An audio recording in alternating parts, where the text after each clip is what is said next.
आप जैसे भोले लोग जो कभी कभी सत्संग में आश्रम में आने का अवसर मिलता है, आप अच्छे उन लोगों से आप सोचते हो हमारा भाग्य है कि हमें सत्संग मिला, आज हमें दर्शन मिले, आज हमें सुनने के लिए उपदेश मिला। लेकिन जो लोग रोज़ाना उपदेश सुनते हैं, रोज़ाना संग करते हैं, रोज़ाना दर्शन करते हैं, इतने करीब जो रहते हैं और उनकी आज तक भाषा नहीं बदली है।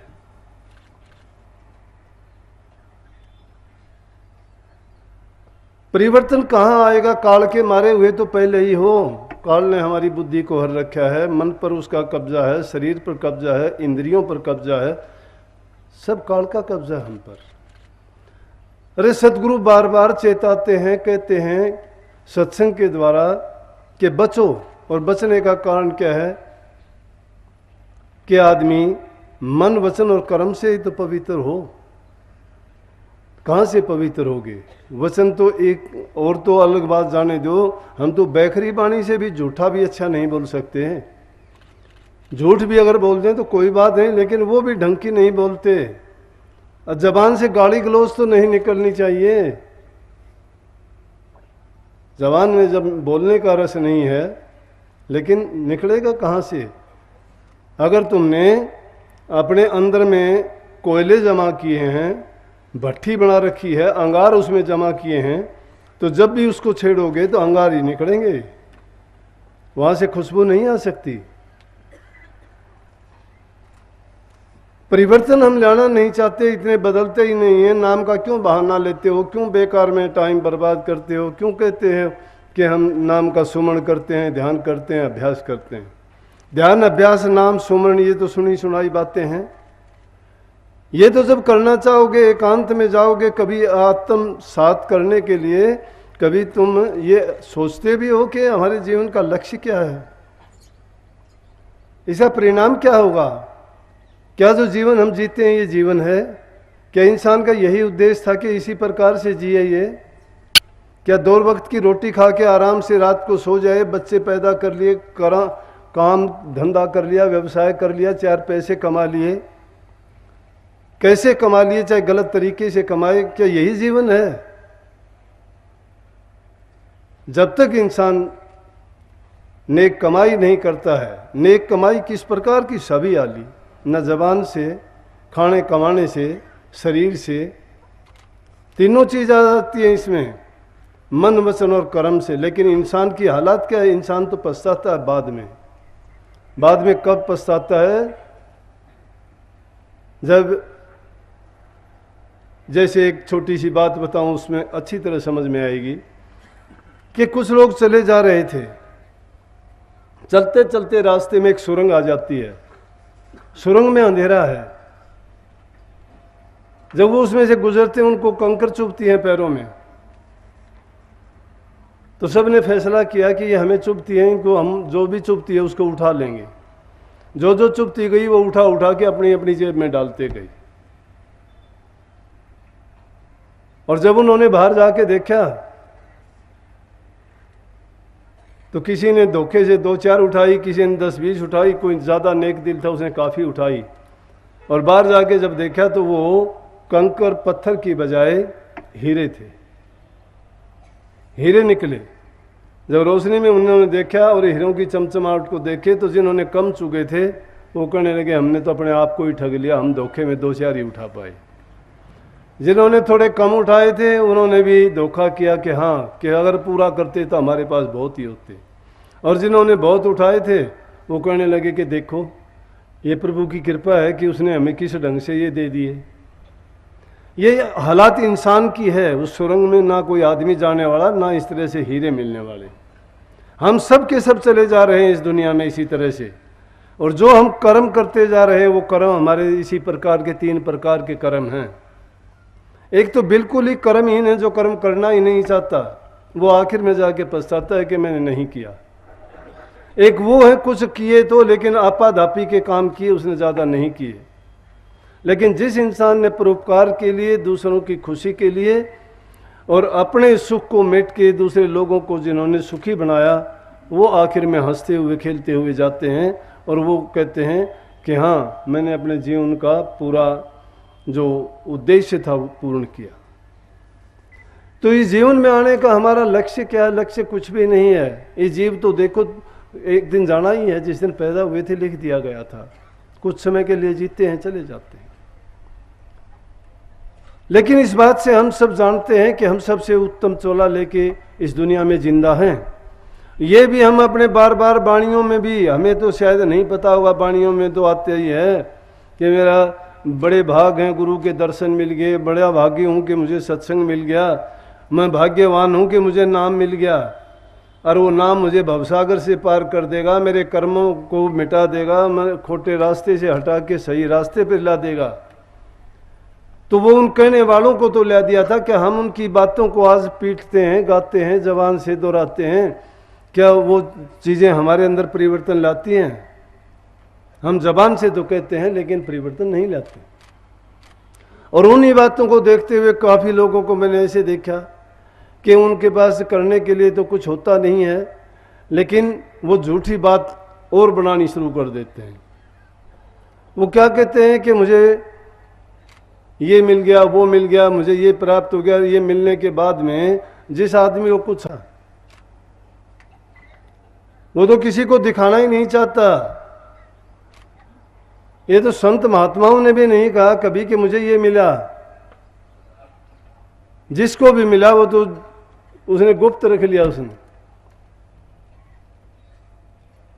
लेकिन जो ये कहता है मुझे ये प्राप्त हुआ है, मैं ये जानता हूं, वो जानता हूं, वो कुछ नहीं जानता है। संत मत सीधी शिक्षा देता है और कहता है कि तुम करनी करो। और करनी कैसे होगी? करनी बिना गुरु के बताए मार्ग पर चले कभी नहीं हो सकती। आज अगर हम पिछले ज़माने की बातों को याद करके, पिछले मंत्रों को याद करके, पिछले हालात के देखते हुए वो काम करते हैं तो हमें कामयाबी हासिल नहीं होगी। इंसान की उतनी उम्र नहीं है। आज तो संतों ने भी जो पिंड शरीर के 6 मंडल थे उनको पहले ही छुटवा दिया, क्योंकि उस रास्ते को छोटा कर दिया। 6 दर्जों को नीचे इसलिए छुटवा दिया गया कि इस थोड़ी उम्र में अगर ये कितनी भी कमाई करता है तो इसके लिए इतना आसान नहीं है कि वो उस चौथे पद को प्राप्त कर लेगा। और बिना चौथे पद में जाए जीव का कल्याण कभी नहीं होता। लेकिन जब गुरु की शरण में जाओगे ना, वो भरम मिटा देते हैं। इसीलिए कबीर साहब ने कहा कि अब मैं भूल लिया रे भाई मेरे सतगुरु अलख लखाई, दुर्मति दूर बहाई, सत्य से अवगत करवाया। दुर्मति जो है हमारी, अज्ञान है, उसके पर्दे को सतगुरु ने हटा दिया। क्यों हटा दिया? हम इन बातों को तो जरूर सीख जाते हैं कि हम मूर्ति पूजा नहीं करते, हम देवताओं को नहीं मानते, हम ये तीर्थ व्रत नहीं करते। क्यों नहीं करते? वो भी हमने निकाल दिए। और नाम की कमाई जो संतों ने बताई वो भी नहीं करते। तो हम तो दोनों दिन से चले गए, ना इधर के रहे ना उधर के रहे। ये चीज़ें लौकिक भक्ति में आते हैं। ये मुझे इसलिए याद आया, ये अब शब्द था इसमें, लेकिन साथ के साथ उसकी पिछला हिस्सा देखो क्या कहते हैं। वो मेरी लिखी हुई बात है इसलिए मैं उसको दोहरा के कह रहा हूँ। उसमें कहता है कि बाहर कोई मंदिर को नहीं पूजता तो सूक्ष्म मंदिर है मेरे घट के अंदर। इस बार के मंदिर में जो मूर्त को मत्था झुकाते हो उसको तो शायद वो तो पत्थर की है, जड़ है वो। लेकिन जो अंतर का मंदिर है उसमें चेतन बैठी हुई है मूर्ति। ये तो मुख से बोल के नहीं बताती, वो मुख से बोल के बताती है आपको। सब तीर्थों का फल वहां जाने के बाद में मिल जाता है। सब भ्रमों के पर्दे वहां उगड़ जाते हैं। अब इस तरह से जो गुरु को मान लेता है, और गुरु को कहाँ खोजता है? हम बाहर खोजते हैं। बाहर खोजने जिसको भी मिला है अंतर में मिला है। क्यों मिला है? कि जो रचना हमें ब्रह्मांड में दिखाई देती है वो हमारे पिंड शरीर में उसकी यूं की त्यों नकल है। वस्तु कहीं ढूंढे कहीं किस भी दावा हाथ, कहें कबीर तब पाइए और भेदी लीजिए साथ। वस्तु किसी जगह पे है, ढूंढते कहीं पे हो। चोट कहीं लगी है, पट्टी कहीं पर बांधे हुए हो, उससे आराम नहीं मिलता। अगर उसको ढूंढना चाहते हो तो सतगुरु को, भेदी को, जानकार को, जो शब्द भेदी, जिसको स्वामी जी महाराज ने कहा ना कि भक्ति करो तो गुरु की करना, मार्ग शब्द गुरु से लेना, शब्द गुरुओं से। जो शब्द का भेदी गुरु नहीं है, ये नहीं कि मन मर्जी के नाम बना के किसी ने कह दिया कि इस नाम को जपो, तुम्हें जो अच्छा लगे उसको जप लो, ना कोई मंजिल, ना कोई ठिकाना, ना कोई धुन, ना कोई उनका पहचान, और ना ही वहाँ तक पहुँचने का कोई सलीका और तरीका। कैसे जाएगा जीव बेचारा? ये तो अज्ञान में पहले ही था। फिर अगर ऐसा गुरु मिल जाता है जो खुद कुछ नहीं जानता, तो इसे जीव को तो ये अंधेरे कुएं में डाल देगा, ये निकलने लायक भी नहीं रहेगा उसमें। तो इसे काल के चक्कर में और काल के खूंटे से तो पहले ही बंधा हुआ है, और फिर इसको और भी ज़्यादा परेशानी उठानी पड़ेगी कि जब पूरा गुरु नहीं मिलता। लेकिन पूरा गुरु मिलने के बाद भी इसको, इसका कर्म खींचे फिरता है, पूर्व जन्म के संस्कार इसको निकाल के ले जाते हैं। कुछ थोड़ा बहुत अच्छा इसका पुण्य होता है, तब तक ये सत्संग में भी आएगा, गुरु से भी प्यार दिखाएगा। लेकिन जब वो पुण्य पूरा हो जाएगा और नया कुछ ये कमाई करेगा नहीं, तो कुछ दिन में पाओगे कि वो सत्संग से बाहर हो जाएगा, सत्संग का और उसका कोई लेना देना नहीं रहेगा। कुछ लोग स्वार्थ पूर्ति हेतु आते हैं, उनका स्वार्थ पूरा होता है तो रुकते हैं, नहीं चले जाते हैं। कुछ आते हैं अपने कल्याण के लिए, उनके साथ चाहे खोटी मंदी बुरी भली कैसी भी बीतती हो, लेकिन वो उसको सतगुरु की रजा और मौज समझ के उस हालात में उसको घबराते नहीं और आगे बढ़ते रहते हैं कि जैसी भी हालात गुजरती हैं वो मालिक की मौज और तोहफा समझ के उसको स्वीकार करते हैं और खुशी खुशी से उस हालात को बर्दाश्त करते हैं। जिन्होंने गुरु की मर्जी कभी नहीं परखी, उनकी सूरत कभी भी अंतर में नहीं सरकी।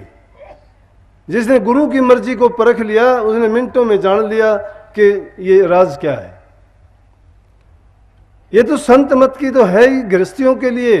अरे गृहस्थ में रहते हुए सारे काम करो, आराम से, प्यार से, शांति से घर में रहो, और दोनों वक्त जब भी थोड़ा बहुत समय मिलता है उस नाम की भक्ति में लगाते हो, एकाग्रचित होके।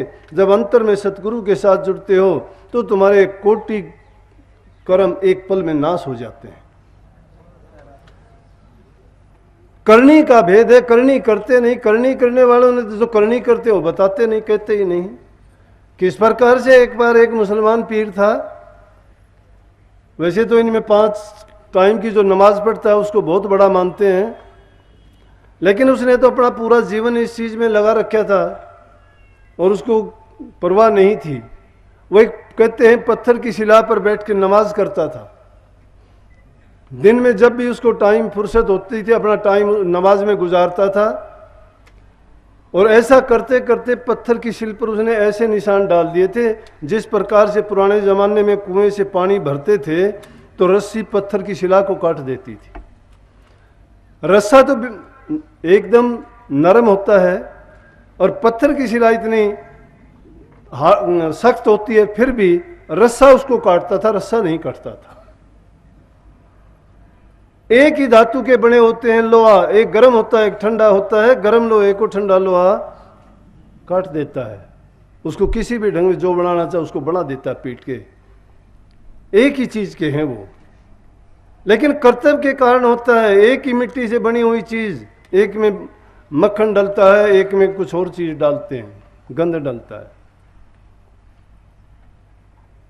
अनेक प्रकार के खेल खिलौने सभी मिट्टी से बने हुए हैं। इंसान भी जिस प्रकार से आदमी अनेक प्रकार के खिलौने बना के छोड़ देता है, काल पुरुष ने भी ये अनेक प्रकार के जीव जंतु इस संसार में बनाए हैं, लेकिन इन जीवों के अलग अलग कर्म हैं। एक ही तरह के, एक ही श्रेणी के जीव होते हुए भी कर्म अलग हैं। एक ही पिता, एक ही माँ के गर्भ में रहते हुए भी संस्कार और कर्म अलग अलग लेके आए हैं। किसी का कर्जा उसको देना था, किसी से लेना था। एक चीज का कारण नहीं, अनेकों चीज ऐसी होती हैं, लेकिन जब अच्छे हालात जिसको मिलते हैं, अच्छी परिस्थिति मिलती हैं, और जो अपने मन और इंद्रियों पर काबू रख के और गुरु की रहनुमाई में, उनकी आज्ञा में जब बरतता है तो उसका अच्छा ही अच्छा होता चला जाता है। लेकिन ये चीज है विश्वास की, यकीन की, साधना की, त्याग की। त्याग जब तक नहीं करते आप कोई भी अच्छा काम नहीं कर सकते। जब तक आप साधना नहीं कर सकते, किसी भी चीज में दक्षता प्राप्त नहीं कर सकते। संयम की जरूरत है। संयम नहीं करोगे एक पल भी नहीं बैठ पाओगे। मन आपका विचलित कर देगा। बैठोगे 1 मिनट में चल दोगे, नहीं बैठ सकते। मन पर संयम होगा, इंद्रियों पर संयम होगा, खान पान पर संयम होगा, संगति का संयम होगा। संगति हमारी बुरे लोगों के साथ में है। खान पान हमारा ऐसा है कि जो हमने गलत तरीके से कमाया है वो कैसे टिकने देगा। मैं ऐसे लोगों को देखता हूं जो ठगा बग्गी के खाते हैं, अच्छा पहनते हैं, अच्छा खाते हैं, देखने में बड़े अपने आप को दिखाने की कोशिश करते हैं। ये नहीं सोचते तुमने अपना बसा तो नरकों में कर लिया। अरे संतों की तो बहुत फकीरी बात क्या कही है कि संतों के संग में जौ की भूसी खा, खीर खांड हलवा मिले तो साकित संग न जा। संतों की शिक्षा और उनका संग करने में तो अगर तुम्हें जौ के छिलके की रोटी मिलती है वो भी अमृत के समान है। लेकिन दुष्ट लोगों को और गलत तरीके से कमाए हुए पैसे से तुम्हें खीर खांड हलवा मक्खन मलाई, अच्छे कपड़े, अच्छी पोशाक, अच्छा रहन सहन और आराम और ठाठ बाट मिलते हैं तो यूं समझो कि वो तो नरकों में ले जाने वाली चीजें हैं। लेकिन क्योंकि समय बदला हुआ है, हवा ऐसी चल रही है, लोग बहे जाने लग रहे हैं। स्वामी जी महाराज कहते हैं कि देखो सब जग जात बहा। एक आध की बात हो तो आदमी चलो दिखाई देगा ये गलत है, लेकिन ये तो सभी जात देश बहा जाने लग रहा है, सभी जीव बहे जाने लग रहे हैं। अच्छी करने की कोई नकल नहीं करता, बुरे और दुष्टता की नकल सब करते हैं। क्या जमाना बदल गया। तो फकीर दिन में इतनी बार नमाज पढ़ता था, उस शिला के ऊपर निशान डाल दिए। किसी दूसरी फकीर ने सुना कि अगर फकीरी और करनी वाला देखना चाहते हो तो फलाने आश्रम में एक ऐसा फकीर है कि जिसने नमाज पढ़ पढ़ के पत्थर की शिला पर निशान डाल दिए हैं, बड़े गहरे निशान डाल दिए। उसने जब ये बात सुनी तो उसने सोचा कि चलो भाई अगर ऐसा है तो देख के आना चाहिए। वो एक दिन देखने के लिए गया, उनके आश्रम में पहुंचा तो जिस जगह गए वहां फकीर नहीं था। फकीर नहीं था, इस बात से तो निराशा हुई।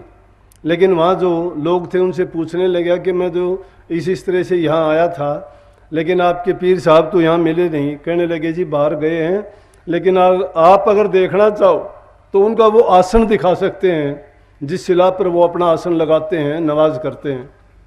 बोला कि चलो वो तो दिखाओ। वो जब दिखाने के लिए उनको लेके गए और उन्होंने देखा तो देख के हैरान हो गए कि उस शिला में बहुत गहरे गहरे निशान, जहाँ घुटने टिकते थे, जहाँ पैर टिकते थे, जहाँ मत्था टिकता था, वहाँ बहुत गहरे निशान पड़े हुए पत्थर। देखने से ये लगता था कि मत्था टेकने से, घुटने टेकने से और पैरों के कारण ये निशान। जब उसने देखा तो देख के हैरान हो गया, क्योंकि करनी तो वो भी करता था। उसने कहा कि भाई वाकई में इस फकीर ने जो करनी की है, जो कमाई की है, तो निश्चित रूप से इसकी तो सारी नमाज खुदा के दरबार में कबूल होगी होंगी। जब उसने ये बात कही तो ऊपर से आकाशवाणी हुई कि नहीं, इसकी एक भी नमाज कबूल नहीं हुई। वो बेचारा उदास हो गया कि जब इतनी करनी करने वाली की एक भी नमाज कबूल हुई तो हमारी कहाँ गिनती है। ये तो बहुत बुरी बात है। वो इसी चिंता में जब वापस चलने लगा उदास सी होके, जो ही वो वापस वहां से निकलने वाला था वो फकीर आ गए। जब फकीर आ गए उनको पता लगा, वो मिले कि इस तरह से आपसे मिलने के लिए आए थे। तो कहने लगे आओ, मैं कहीं बाहर गया था, आप मिलेंगे, कोई बात हो तो पूछो मेरे से, किस लिए आपका आना हुआ था। कहने लगा जी आया था मैं बहुत जिज्ञासा लेके, बड़ी उमंग थी दिल में, मैं बहुत कुछ आपके बारे में सुना था और वाकई में यहाँ आके देखा तो सुना वो कम था, बल्कि उससे तो आप बहुत ज़्यादा हो। बोला क्या सुना था। इसीलिए कहते हैं बड़े बड़ाई ना करें, बड़े ना बोलें बोल, हीरा मुख से कब कहे लाख टके है मोल। बड़ा आदमी वो नहीं होता जो बड़ाई करता है, बड़ा आदमी वो नहीं होता जो बड़े बोल बोलता है, बड़ा आदमी वो होता है जो बड़े काम करता है। हीरा कभी मुख से कहता है कि मेरा लाख टके मोल है। जितना बड़ा होता जाएगा उसमें दीनता, अधीनता, गरीबी, नम्रता आती जाएगी। वो शांत चित्त होता चला जाएगा, उसके दिल में प्यार होगा, दूसरों के प्रति अच्छी भावना होगी, सबको सम्मान देगा, दया करेगा। जिसके दिल में ये चीज़ आ जाती है तो समझो कि उसने कुछ प्राप्त किया है। वो नाम का प्रेमी है, वो भक्ति करता है, वो प्रभु के मिलने के रास्ते पे चल पड़ा है। मंजिल को प्राप्त करना तो बहुत दूर है, बहुत टाइम लगता है, बहुत उस पर मंदे चंगे हालात गुजरते हैं। और आखिरी वक्त तक का कबीर साहब ने कही है कि ये मन इतना शैतान है कि गगन में चढ़े हुए को भी इंसान को गिरा देता।